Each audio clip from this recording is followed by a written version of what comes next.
उसको जब उस ध्रुवा को उन्होंने उठाया तो उसके साथ अपनी गर्दन काट के इनके चरणों में चढ़ा दी।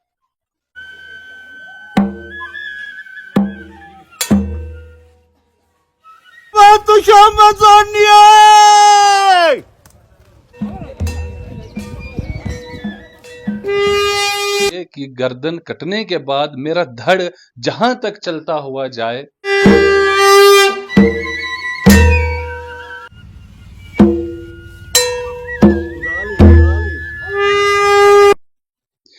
आज शरारी यात्रा के इस पर्व पर मैं आपको मेरे और टीएसएल की तरफ से ढेर सारी शुभकामनाएं देता हूं।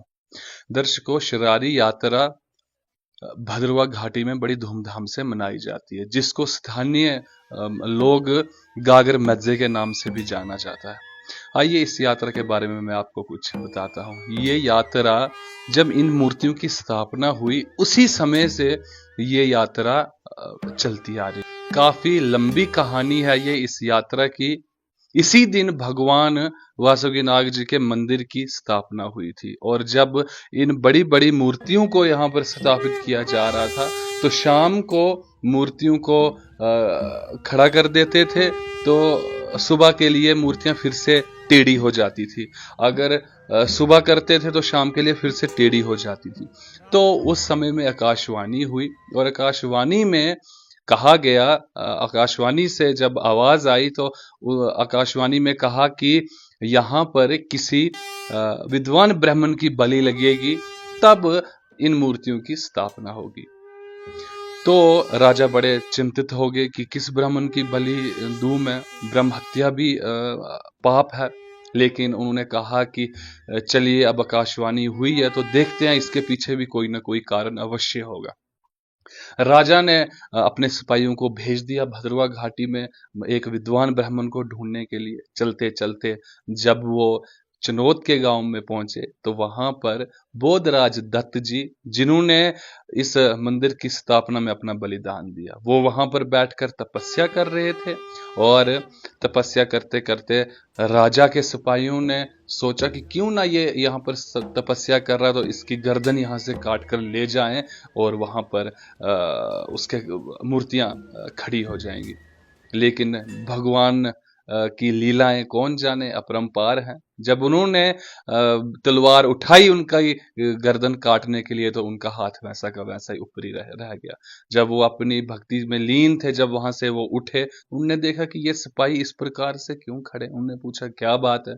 उन्होंने कहा कि ऐसे ऐसे मूर्तियों की स्थापना हो रही है और आकाशवाणी में ये बोल निकले हैं। उन्होंने कहा कोई बात नहीं, आप चलिए। वो भगत थे, वो बहुत गुणी आदमी थे बोधराज दत्त जी, वो तपस्या में लीन रहते थे, बड़े विद्वान थे। तो उन्होंने कहा कि चलिए मंदिर में चलते हैं। जब वो यहाँ पर मंदिर में आए तो यहाँ पर उन्होंने हवन वगैरह अपनी पूजा पाठ की, और का जिसको कहते हैं ध्रुवा उन्होंने वहां से उठाया। का यानी कि वो घास होती है, उसको जब उस ध्रुवा को उन्होंने उठाया तो उसके साथ अपनी गर्दन काट के इनके चरणों में चढ़ा दी। इससे पहले क्या किस्सा हुआ कि जब वो वहां से यहाँ आए तो उन्होंने राजा को कहा कि मैं तो अपनी बलि दे दूंगा, लेकिन जो मेरे आगे वंशज हैं वो क्या करेंगे। तो उन्होंने कहा कि मैं आपको भेंट में जो आप मांगे वो मैं आपको भेंट में दे दूंगा। तो मैंने कहा था ना कि लीलाएं भगवान की अपरंपार है। तो उन्होंने कहा कि मुझे कुछ नहीं चाहिए, मुझे बस ये चाहिए कि गर्दन कटने के बाद मेरा धड़ जहां तक चलता हुआ जाए वहां तक वो जमीन मेरे जो वंशज हैं उनको दे देना। राजा ने कहा कि तू ऐसे जमीन मांग ले, कौन सी वाली जमीन आपको चाहिए, मैं वो जमीन आपको दान में दे देता हूं। उन्होंने कहा नहीं, जहां तक मेरा धड़ चलता हुआ जाएगा वही उतनी जमीन मुझे चाहिए।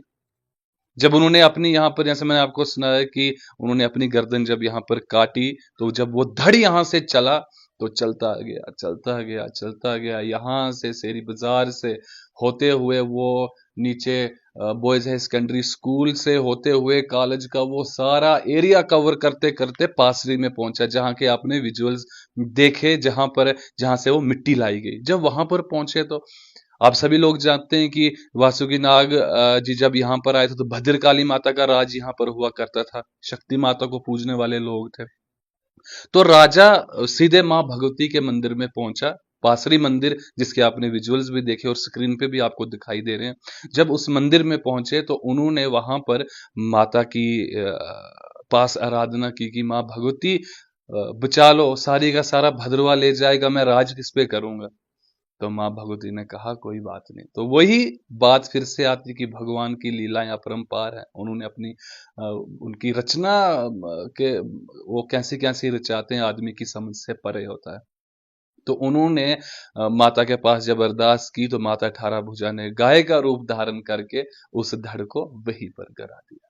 और अभी तक आप देख रहे हैं कि किस प्रकार से यहां से वहां यात्रा जाती है। वहां से उनके वो चरणों की उस धड़ की वो धूल, उनके चरणों की धूल लाते हैं, जिन्होंने इस प्राचीन मंदिर, जो कि इस समय भद्रवा का एक ऐसा स्थान है जहां पर आके आपका हर दुख दर्द हम इनके साथ सुनाते हैं, तो उसमें उनका बहुत बड़ा बलिदान है। इसीलिए यहाँ से यात्रा वहां जाती है और वहां से उनके चरणों की धूल, उनकी उस दह की मिट्टी यहाँ पर लाकर दरवाजों के ऊपर ओम, त्रिशूल और नाग देवता, नाग संस्कृति के ये बनाए जाते हैं, आकृतियां बनाई जाती हैं। और इसमें एक कहावत भी है, भद्रवाही का कहावत है, शिव उठे तिशरारी विषय, यानी कि अर्थात भगवान भोलेनाथ जी के अनुष्ठान पूरे हो गए, अब शरारी यानी कि नाग देवता के अनुष्ठान इसी दिन से शुरू हो जाते हैं। अब इसके बाद नाग चौहार, बैसाखी, दज्जरू कोड, मेला पट और जितनी भी नाग संस्कृति से जुड़े हुए त्योहार है वो इसी दिन से अब आगे शुरू हो जाते हैं। दर्शकों, ये कहानी जो मैंने आपको सुनाई, ये कहानी नहीं, ये यहाँ की हिस्ट्री है, ये यहाँ की या ये यहाँ का कल्चर है। और बोधराज दत्त जी का जो मंदिर है मैं वहां पर भी आपको लेकर जाऊंगा, उसके ऊपर भी हम जरूर अवश्य एक स्टोरी करेंगे और आपके सामने पेश करेंगे। बने रहिए हमारे साथ ऐसी और धार्मिक स्टोरियों के लिए। तब तक के लिए नमस्कार।